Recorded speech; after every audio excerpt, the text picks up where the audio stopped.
What about worms? Vermicomposting is composting with a twist. Add red wiggler worms to turn your kitchen scraps into nutrient-rich compost. It's efficient and odorless, perfect for indoor or small space gardeners.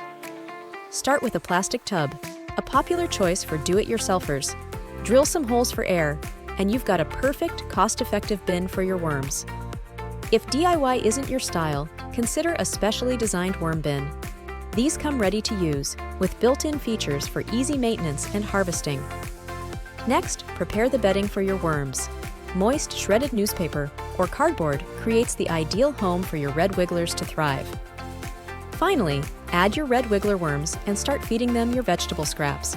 Remember, a happy worm bin doesn't include meats or citrus peels. Vermicomposting produces high-quality compost. It's rich in nutrients, perfect for boosting plant growth and soil health.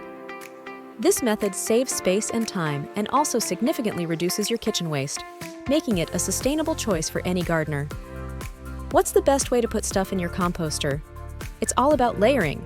Start with green materials and place them at the bottom of your bin or pile.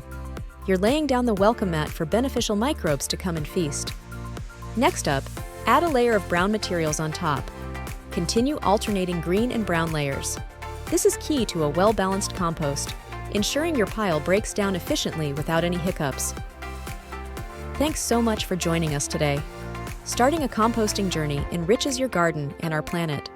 Turning waste into treasure is a great way to harness the environmental benefits. We'd love to hear your composting stories and tips. Share your experiences in the comments below, and let's learn from each other.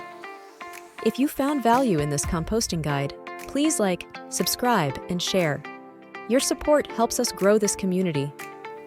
Craving more gardening wisdom? Stay tuned for additional tips and tutorials. Together, we can cultivate a greener world.